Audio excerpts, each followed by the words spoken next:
450 acre জুড়ে অবস্থিত এই সাফারি ওয়ার্ল্ড আপনাকে ঘুরে দেখতে হলে অন্তত 2-3 ঘন্টা বেশি সময় লাগবে।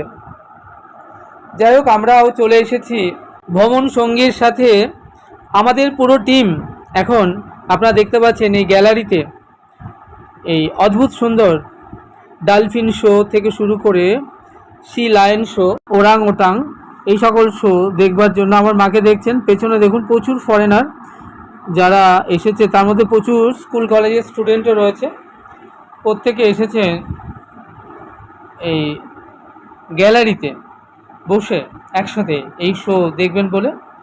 এখানে বিখ্যাত এই সকল শো, হলিউডের কায়দায় কিভাবে শুটিং হয় শোয়ের মাধ্যমে সেগুলো দেখানো হচ্ছে।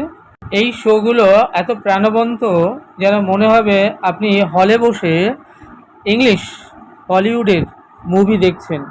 এই শুটিংগুলো এই শোয়ের মাধ্যমে এখানে করে দেখানো হচ্ছে। যাই হোক, আমরা এখন দেখছি সাফারি ওয়ার্ল্ডের সেই শোগুলো। এরপর আমরা দেখব এখানকার বিখ্যাত ডলফিন শো, তারপর ওরাংওটাং শো।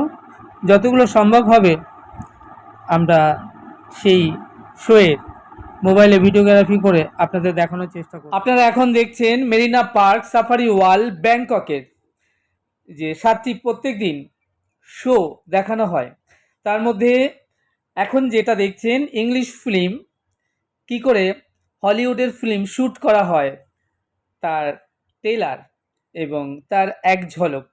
আজ এটুকুই।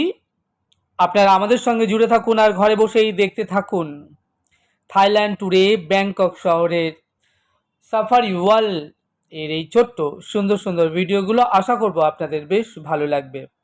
চ্যানেলটি সাবস্ক্রাইব করবেন। আপনারা ভালো থাকবেন, সুস্থ থাকবেন, আনন্দে থাকবেন। তাহলে দেখা হচ্ছে আগামীতে আরও একটি নতুন সুন্দর ভিডিওর সাথে। সেই অবধি আমার সঙ্গে প্রেম সে বলুন রাধে রাধে।